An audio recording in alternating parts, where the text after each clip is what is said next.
네, 의성 산불 현장에 나가 있는 배우미 기자 연결해 봤습니다. 밤사이 내린 비로 산불의 기세가 한풀 꺾였다는 겁니다. 불행 중 다행으로 진화율도 올라간 모양새인데 아직 완전한 진화는 되지 않았습니다. 이 산불은 역대 최악의 피해를 낳고 있습니다. 피해 면적만 3만 8천 헥타르가 넘고요. 서울 면적의 63%, 여의도 면적의 124배가 불에 탔습니다. 사상자는 60명에 달합니다. 사망자가 28명, 부상자는 32명입니다. 17,000명의 이재민이 발생했고요. 경북 안동, 청송, 영양, 영덕 특별재난지역으로 추가 선포된 상황입니다.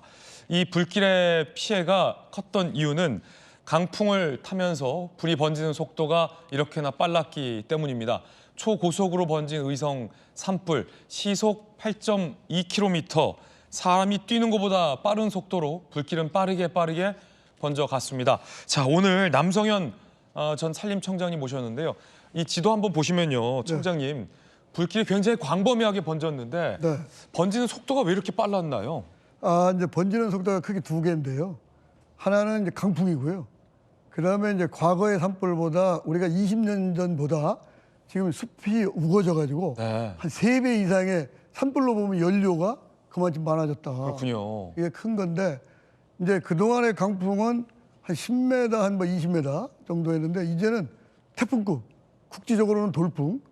그래가지고 이제 태풍이 한 초속 한 20m거든요. 네. 그러니까 20m 이상의 강풍이 불면 이거는 걷잡을 수 없는데 저희가 국립산림과학원이 이제 발표한 바에 의하면 그동안에 이제 여태까지 이 산불 나기 전까지는 1시간에 한 4km 갔습니다. 4.4km. 예.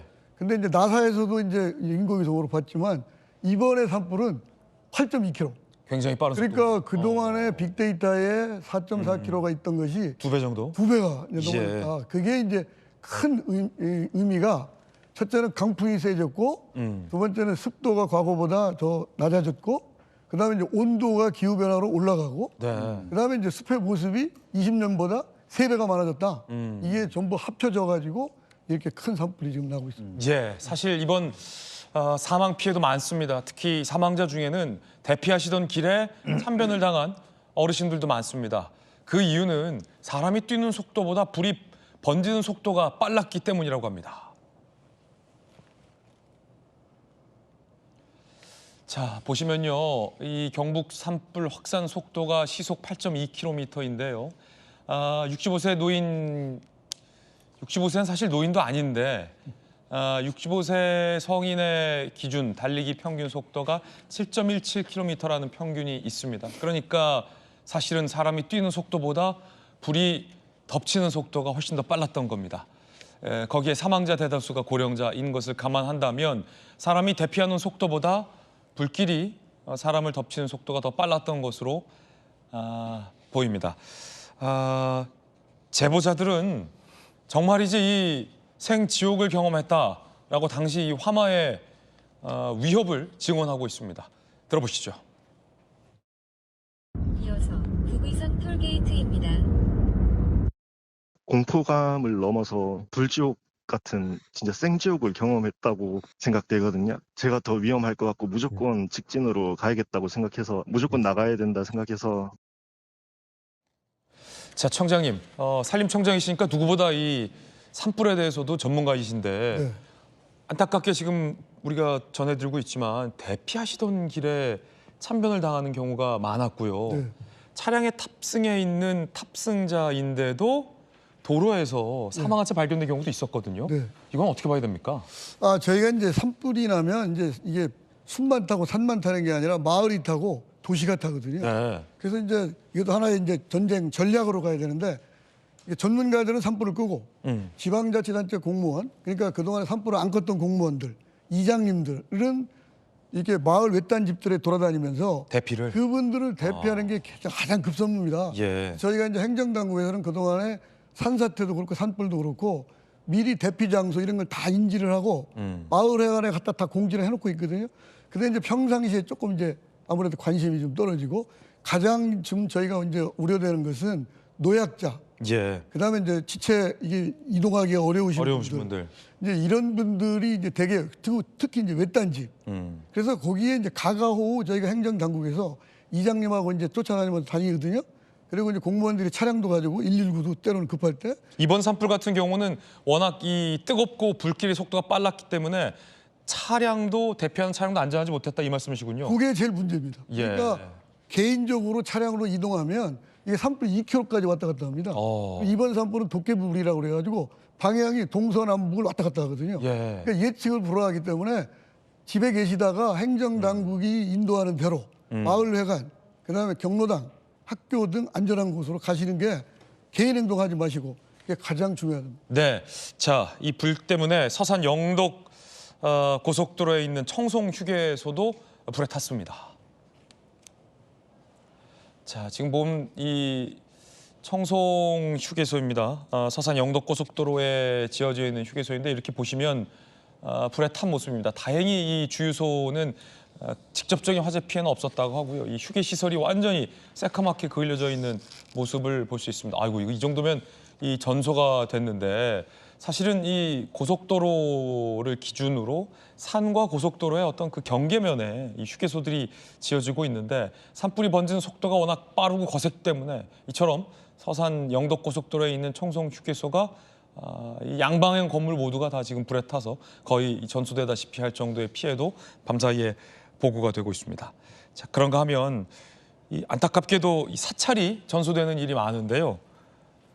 경북 영양군에 있는 법성사가 전소했는데 그 안에 주지 스님이 숨진 채 발견이 됐습니다. 지난 25일 경북 영양군 석보면 사찰 법성사가 전소됐는데 사찰 안에 주지 스님이 선정 스님이 숨진 채 발견이 됐습니다. 지역 주민들은 끝까지 사찰을 지키시려다 노 스님께서 돌아가신 것 같다, 타계하신 것 같다라는 얘기도 밝히고 있습니다. 김영주 의원님, 네. 사실은 이 노승께서 사찰이 불에 타는 모습을 보면서 얼마나 마음이 절박했었을까 싶고요. 네. 사찰 안에서 조심스럽지만 함께 타계한 이 노승이 발견됐다는 건 대피를 하지 못했다라기보다는 끝까지 이제 사찰과 함께 하려 하셨던 게 아닐까라고 지역 주민들은 지금 조심스러운 추측을 하고 있습니다. 어떻게 보십니까? 아마 이제 뭐 두 가지 다가 있을 수 네네. 있겠습니다. 중과부적이라고 느끼는 부분도 있고 또 스님이기 때문에 사실은 이제 스스로 몸을 태워서 입적하시는 경우도 많기 때문에 오히려 그런 부분을 뭐 허둥지둥 뛰쳐나가기보다는 그런 조용하게 어떻게 저를 지키면서 몸을 태울 수도 있겠다 이렇게 스님 입장에서는 네, 안타깝군요. 그런 입장도 들고요. 예. 사실은 제일 안타까운 게 이 시점에서 사실 어떻게 보면 행안부 장관을 중심으로 입체적인 어떤 전략과 작전이 있어야 되는데 지금 국가적으로 보면 국방부 장관 지금 없고 행안부 장관도 없고 컨트롤 타워가 없다 보니까 사실 어떤 면에서 기동이 어려운 노인들을 구출해내기는 사실은 지역 군대가 파견됐을 법도 한데 이제 그런 부분이 정말 국가 전체가 지금 이제 말하자면 비상사태에 대한 대책이 없다. 어떤 면에서 컨트롤 타워가 부재하다는 게 이런 큰 작은 초기에 이렇게 뭐 이렇게 어느 정도 막아낼 수 있는 부분도 상당히 아쉽게 인명 피해를 더 많이 늘리고 있는 거 아닌가 그런 아쉬움을 갖게 됩니다. 네, 이 경북 청송에 있는 대전사의 주지 스님 저희가 한번 인터뷰 해봤습니다. 들어보시죠. 이게 저 천년고찰인데 어떻게 그냥 말겠어요. 여기서 밤새 죽을 걸 각오로 지키려고 여기서 날밤새서 이 다리에서요. 화마가 쌓여져 가지고 화탕지옥 같이 보였습니다. 그러나 이거 뭐 어떻게 하겠습니까? 최선을 다해서 하는 데까지는 안 해야 되겠습니까? 임진왜란 병자호란 겪으면서도 이러지 않았는데 정말 6.25 전쟁 때도 화마를 다 피해서 잘 견뎌왔는데 지금 큰 위기에 닥쳤습니다. 눈물이 쏟아지는 그런 심정으로 어쩔 수 없이 이 아름다리 이 나무들을 베어내고 있습니다.